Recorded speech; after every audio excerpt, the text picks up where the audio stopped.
China to Germany. From Alaska to Puerto Rico. All over the world, the United States Army is on the alert to defend our country, you, the American people, against aggression. This is the big picture. An official television report to the nation from the United States Army. Now, to show you part of the big picture, here is Sergeant Stuart Queen. Japan is the key to the fate of the Far East. Once again, for the second time in the march of modern history, those words have urgent reality. But now, there is a difference in their meaning. The United States Army has come to know Japan well in recent years, in war, in occupation, and finally, in partnership. In the record of that relationship, there can be found the changing symbol of Japan's place in the Far East. Once it was a symbol of destruction. Today, we look upon it with hope, as a symbol of stability. Iratsia imasu. That means welcome home in Japanese to these American soldiers. After a tour of duty in Korea, they are returning to their base in Japan, where once, a short time before, they were stationed as occupation troops. And how do they return? How are they received by the people whose land they occupy? Not as overlords, not as antagonists, not as men who are distrusted and feared and resented, but as friends.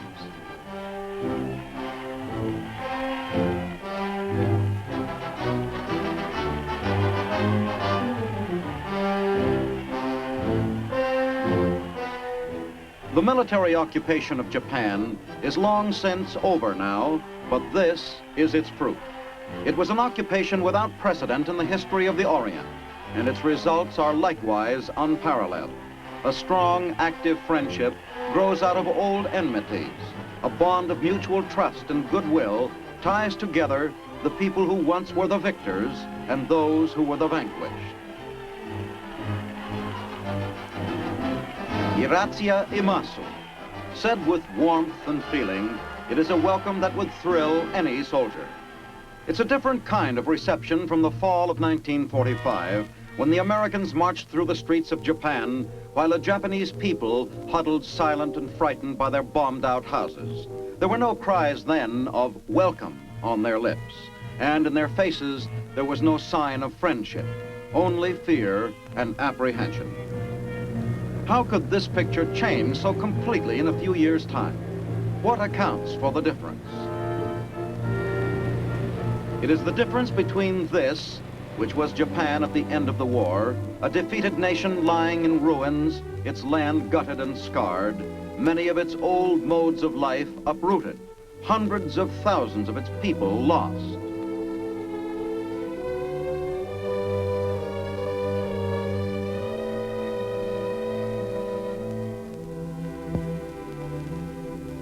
A nation without hope, bewildered and confused.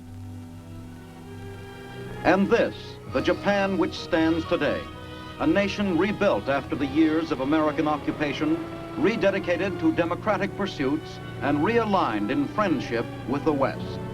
This is particularly important to the free world today because, again, Japan's future is the key to the future of the entire Far East. During the years of Japan's struggle for new life, the menace of Soviet aggression began to spread over the Orient. The Russians would like to include Japan in their orbit because of its location and its industrial capacity. And if they were able to take over Japan, they would soon be able to control all Asia.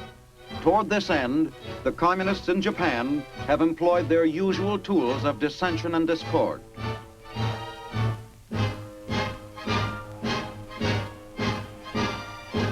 The communists here are not strong, but they are noisy.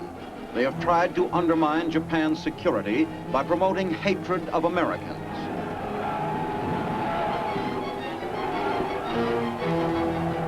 Their campaign has harvested violence, bitter demonstrations of mob passion whose purpose was to drive a wedge between the Japanese and American peoples.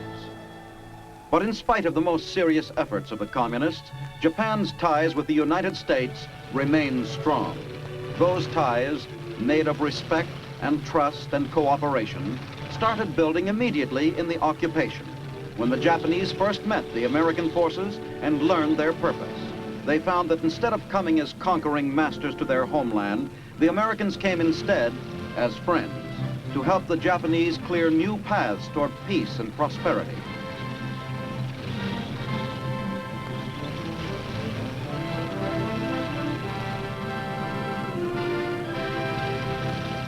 To the Herculean task of rebuilding their devastated nation, the Japanese people themselves brought their native gifts of diligence, industriousness, and persistence.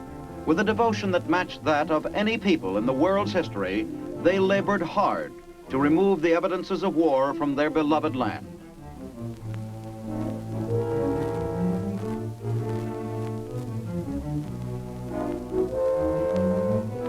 To aid them in this task, the United States brought assistance and encouragement. Japan's new constitution, compiled under American guidance, laid the framework for democracy. It gave the people the right to exercise their sovereignty through their elected representatives. As a result, the phenomenon of free elections, a condition which Americans accept as casually as they accept the air they breathe, began to appear for the first time in Japan's long history. Political parties sprang up and campaigned for their candidates in the free-swinging style of a democracy. Women were given the right to vote. Japan's new constitution brought other changes. Civil liberties were guaranteed for all persons, men and women, rich and poor. The press had always been a tightly controlled voice of the state in Japan. The militarist government before the war had used it to keep the people deluded and submissive. Under the occupation, the press was made free, and with freedom of the press came the other great freedoms of democracy, freedom of speech and freedom of assembly. Democracy was new and strange to the Japanese people, but they responded to its exhilarating effects with seriousness and responsibility. Another great reform brought by the occupation was the redistribution of farmland. At the end of the war, 2/3 of Japan's farmers were tenants, working land not their own, for only a small share of the crop. Today, as a result of the land reform program brought about in the occupation, 90% of Japan's farmers have a piece of land of their own. The total amount of arable land in Japan is small. The average farm is only 2.5 acres, compared to 155 in the United States. Because of this, the average Japanese farmer is not wealthy, but he tends his land carefully, conserving every precious inch of it, and the fruits of his labor are his own. He is independent, and independence was long the Japanese farmer's dream.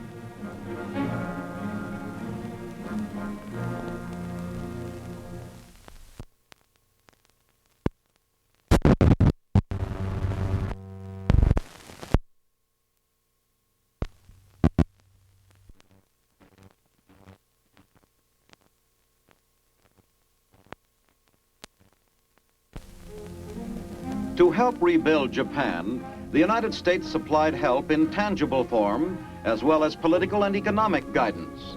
During the occupation, we gave Japan more than $2 billion worth of aid, including food. For the war had all but shattered Japan's economy, and a hungry people cannot learn democratic ways very quickly. The task of reconstructing the devastated nation was slow and difficult, with many heartbreaking setbacks, like the floodwaters which rolled up from the sea carrying misery and destruction. Floods engulfed Japan in various sections, but each place the tragic story was the same. After the tides had subsided, acre after acre of carefully tended farmland lay covered. Entire communities were isolated. When catastrophe like this struck, the occupation forces rushed emergency aid to the stricken communities.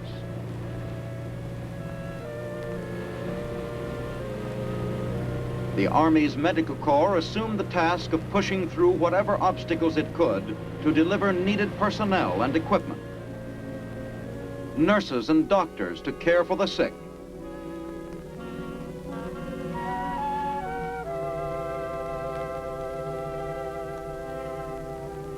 medical supplies to ward off disease, food and clothing.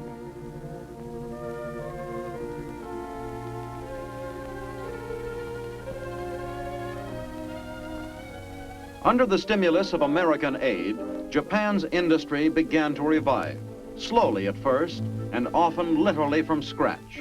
Materials were scarce, but the industrious Japanese people have a great amount of ingenuity, and they accepted what little they had and built from that. The lowly tin can, for instance, discarded at American military bases and salvaged by the Japanese, became raw material in the revival of Japan's important toy industry.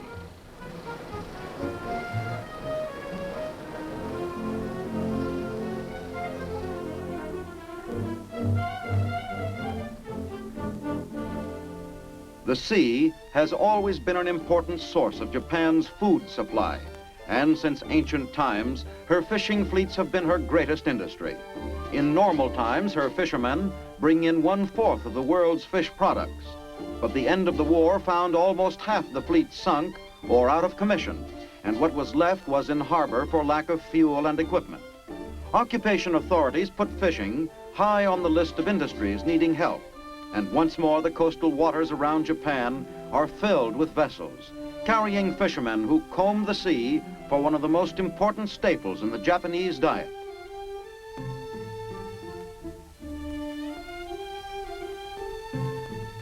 Japan's textile industry, including its famed silk mills, was one of the first industries to be revived. Today, although it has been hampered by diminishing markets, textiles make up nearly half of Japan's exports. Japan's heavy industry began to grow, such as the shipbuilding industry, which revived the nation's merchant fleet to carry Japan's exports into the world markets. This industrial rebirth was spurred not only by American aid, but also by Japan's own affinity for industrialization. Since the 19th century, Japan has been mastering the techniques of industrial production, matching the best records produced during the Industrial Revolution in the West. This ability once made Japan the strongest nation in all Asia, but the war set her back some 10 years behind the West in industrial techniques.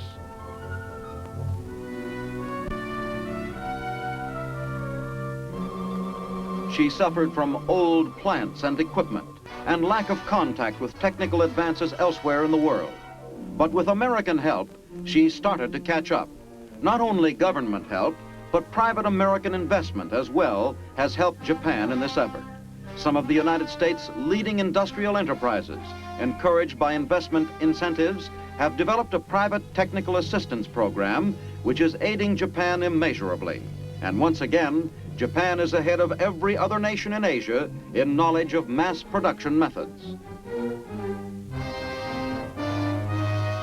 Japan became particularly important to the United States when the communist armies shook the stability of the Far East by marching on South Korea in the summer of 1950. When the free world promptly met the challenge, Japan became the base from which the United Nations directed its campaign to halt aggression. It was now that the real test of Japan's friendship for the United States came. Occupation troops left Japan for the fighting zone. At one point, every major tactical unit had left Japan. In many military occupations, this would be a dangerous situation, signaling the opportunity for uprising among the occupied people. But in Japan, there was no disturbance. The occupation proved a success. Without Japanese bases from which to move troops and equipment, the prosecution of the Korean campaign would have been much more difficult indeed. The Japanese helped our war effort, not only through their loyalty and moral support, but in a more direct way as well. Japanese industrialists turned their attention to the war needs of the United Nations, and on a competitive bid basis, undertook to produce these items.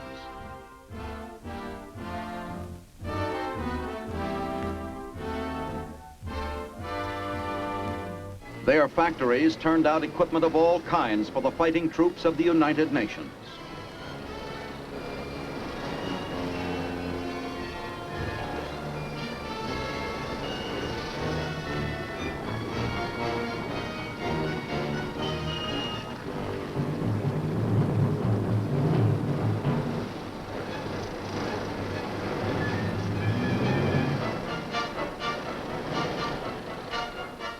Japanese laborers worked in United States Army plants to repair damaged military equipment. All this activity, spurred by Japan's friendship with the United States, had also a beneficial effect upon Japanese industry. The United Nations spent at the rate of $300 million a year for the military goods it bought. Related spending by United Nations forces pumped another $500 million a year into Japan's economy.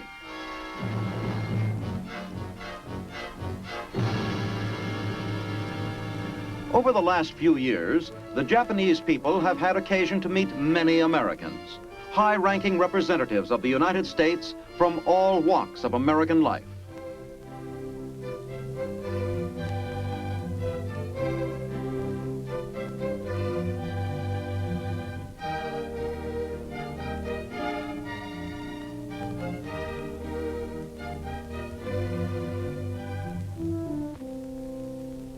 But the greatest unofficial ambassador of goodwill has been the American soldier.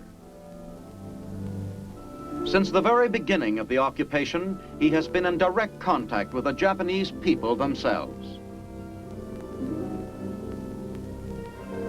Most of what they know of American life, they have learned from the soldiers who have been stationed in their land.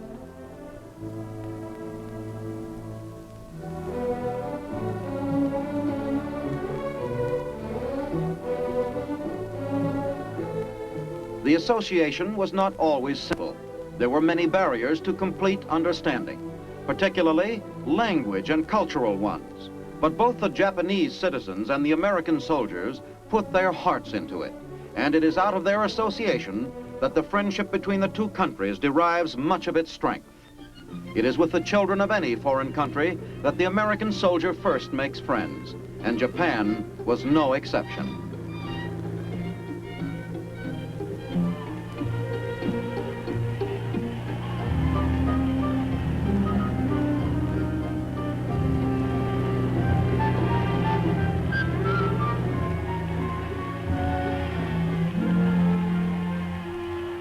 Candy, the universal language of childhood, the common denominator of friendship. Some might call this bribery, the art of buying friendship. Well, perhaps. But a child's friendship is not easily bought, so perhaps there is another name for it, which the child knows whether the cynic does or not. Kindness. It is an art which the GI has practiced for a long time, and children the world over have responded. In Japan, the soldiers and children became fast friends immediately. Almost every military unit in the country entertained a group of youngsters at one time or another. They contributed generously to orphanages and other child charities.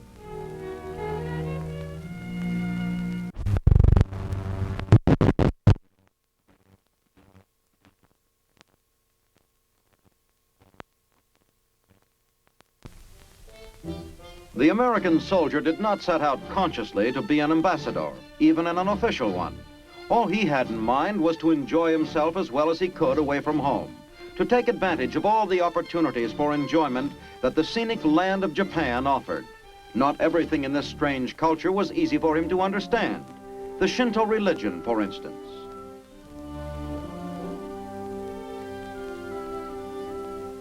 Or the precise formality of Japanese manners.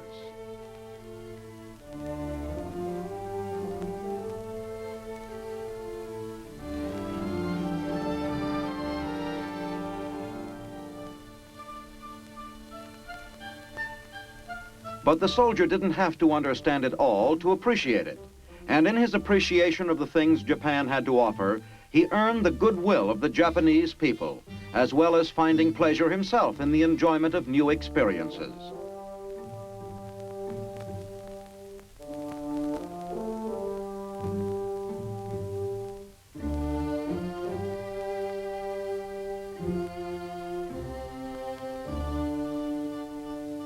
For their part, the Japanese too had difficulty understanding some American customs.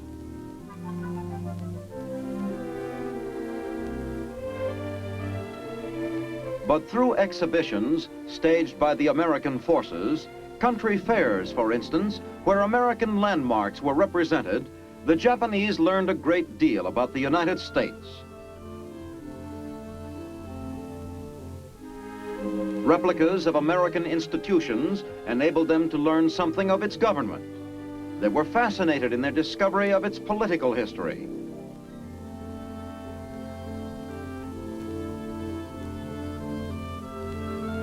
Its industrial strength, the majestic look of its cities. They learned about us in other ways too.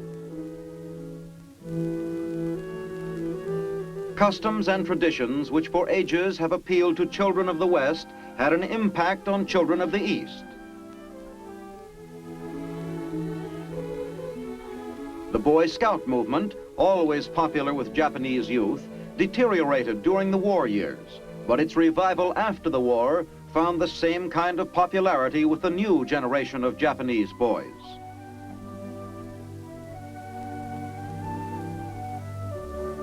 International jamborees provided Japanese scouts with an opportunity to meet and work with boys of other nations with great success.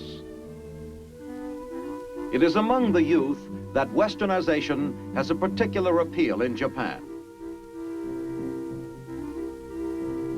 At a school set up by American women in Japan, young Japanese wives of American soldiers learn how an American housewife goes about her duties.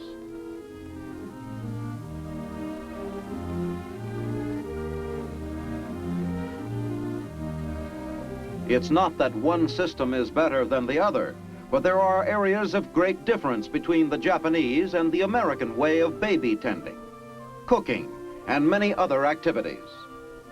These young Japanese brides will soon be going to the United States with their husbands, and they want to learn the customs and the manners of their new home.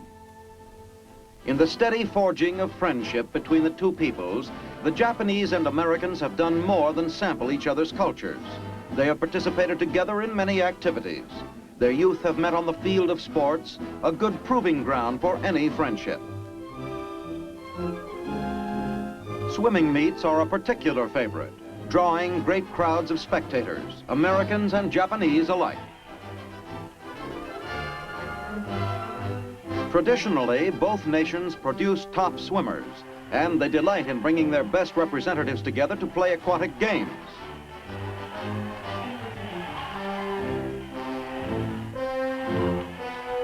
Or to compete in distance swimming, each with his own distinctive style.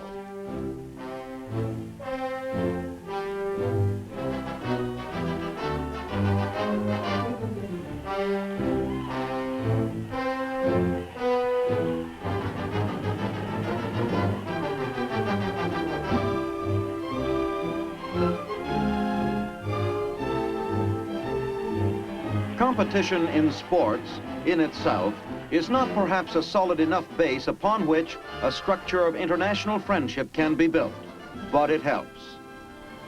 The military occupation of Japan ended on April 28, 1952, after a peace treaty between the two countries was signed at San Francisco.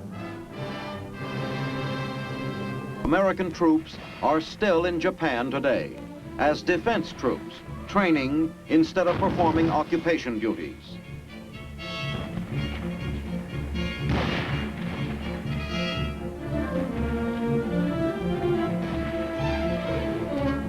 We recognize the defense of Japan as our first military responsibility in the Far East, and by mutual agreement between the Japanese and American government, our troops will remain in Japan to provide her with the security she needs.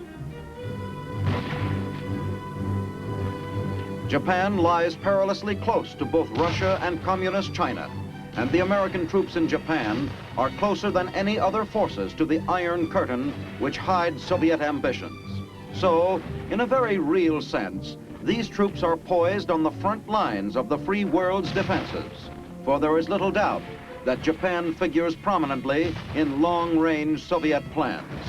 Through constant training and maneuver, these troops prepare for any sudden move, any eventuality. For the harsh truth today is that strength and vigilance are the price of freedom. The free world has learned that, and Japan has recognized it too, and is moving steadily toward the day when she will be strong enough to defend herself against aggression.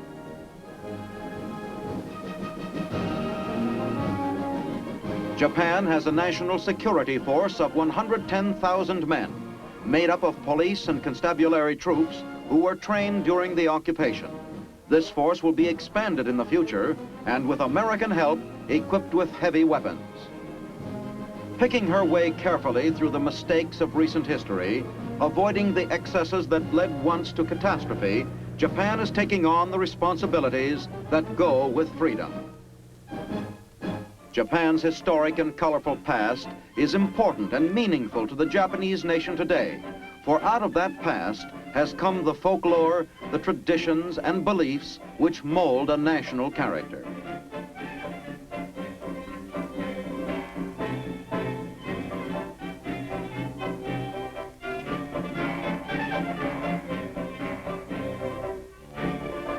Japan's period of association with the West has been relatively short as history goes. Here, American friends of Japan helped the Japanese people celebrate the anniversary of the opening of one of the nation's major ports to Western ships less than a century ago. That century of contact with the Western world has been a turbulent one for Japan. It has brought her great strength, but it has also brought great defeat and violent change to many of the symbols and values she lived by.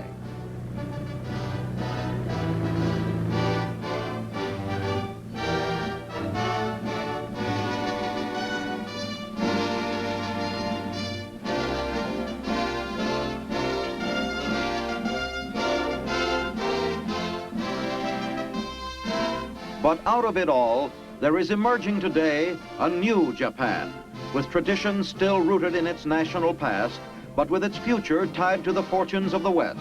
A strong Japan in which the free world sees the hope of stability and peace in the Orient. Our ties of friendship with Japan are strong. In this fact lies part of our strength and much of our hope for peace. This is Sergeant Stuart Queen, inviting you to be with us on this same channel next week for another look at the big picture, the United States Army in action. The Big Picture is a weekly television report to the nation on the activities of the Army at home and overseas. Produced by the Signal Corps Pictorial Center. Presented by the U.S. Army in cooperation with this station. You can be an important part of the big picture.